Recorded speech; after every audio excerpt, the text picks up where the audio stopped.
This is the story of a man named Stanley. Stanley worked for a company in a big building where he was employee number 427. Employee number 427's job was simple.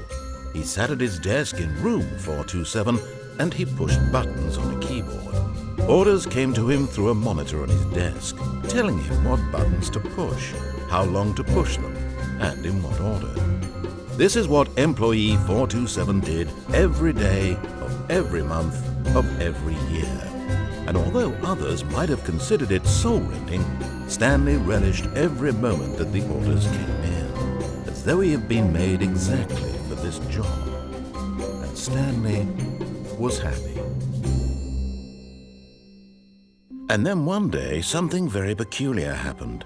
Something that would forever change Stanley.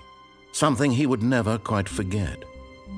He had been at his desk for nearly an hour when he realized that not one single order had arrived on the monitor for him to follow. No one had showed up to give him instructions, call a meeting, or even say hi. Never in all his years at the company had this happened, this complete isolation. Something was very clearly wrong. Shocked, frozen solid, Stanley found himself unable to move for the longest time. But as he came to his wits and regained his senses, he got up from his desk and stepped out of his office.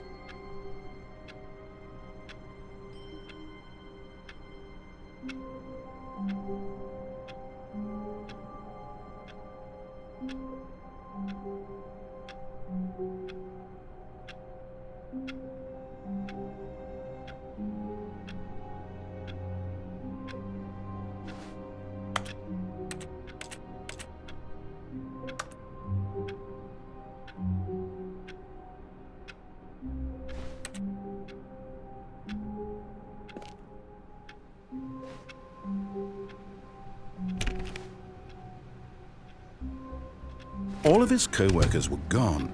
What could it mean? Stanley decided to go to the meeting room. Perhaps he had simply missed a memo. No matter how hard Stanley looked, he couldn't find a trace of his co-workers.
When Stanley came to a set of 2 open doors, he entered the door on his left.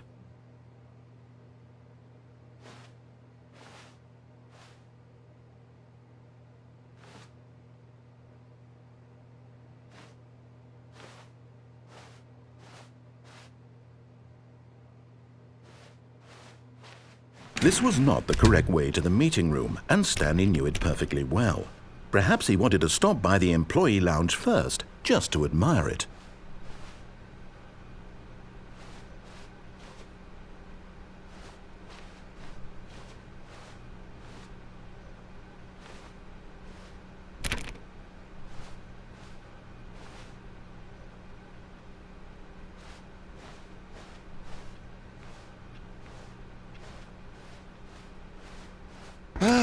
Yes, truly a room worth admiring. It had really been worth the detour after all, just to spend a few moments here in this immaculate, beautifully constructed room. Stanley simply stood here, drinking it all in.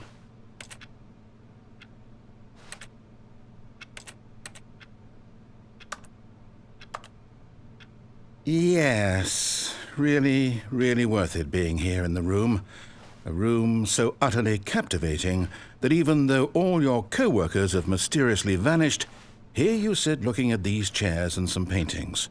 Really worth it.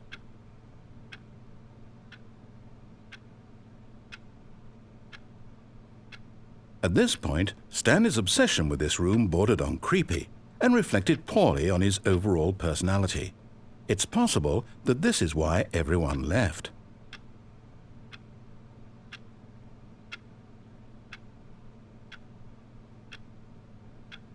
Stanley sat around waiting for more dialogue, but when a long time had passed and there was no more, he decided that the game was trying to send him a message.